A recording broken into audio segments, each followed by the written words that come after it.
An interesting concept now emerging is that search engines are actually not a search engine, they are knowledge engines. And that's a very big difference. They started to be search engines, now they are becoming knowledge engines. When you're an engine of knowledge, the next thing you can do is manipulate the knowledge and segregate who has access to that knowledge.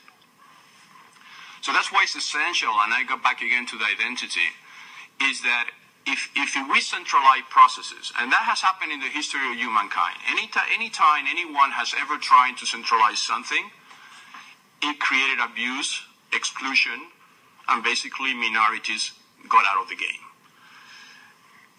Before, we have many excuses to tolerate that, because the infrastructure was not there, the digital divide. I worked in the UN for many years trying to help developing countries on the digital divide. Now those excuses are gone. There is absolutely no reason why we should centralize knowledge. There is absolutely no reason why we should centralize power in the infrastructure, because people can access with a simple mobile phone anywhere in the world. And by the way, developing countries are even better equipped on mobile phones interactions than even we are. You go to Kenya and they use the mobile phone more effectively than we will ever do in a developed environment. So it is a moral responsibility first from the companies to start to decentralize knowledge, because it's not anymore search. But also it is, I would say, a very important task to put this in a positive way, and that's what Daniel was saying. What is the positive angle on that? The positive angle is a new business opportunity for companies to make money by undoing the centralization process that has been achieved until now.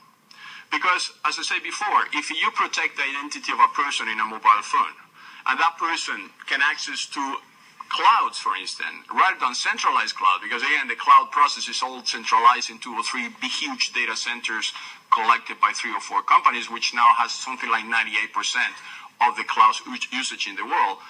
If you decentralize cloud, if you bring clouds to national level, if you lead citizens to access from their national IDs to those national clouds, that will create an ecosystem of innovation, of startups, of people, and they will basically be able to create layers on the top of that decentralization. So decentralization is key for success. The good news is that technology is there now. It's only the will from everybody to build new business models on where companies will make money not by centralizing resources and creating these knowledge data centers, but by decentralizing resources and letting everybody to participate.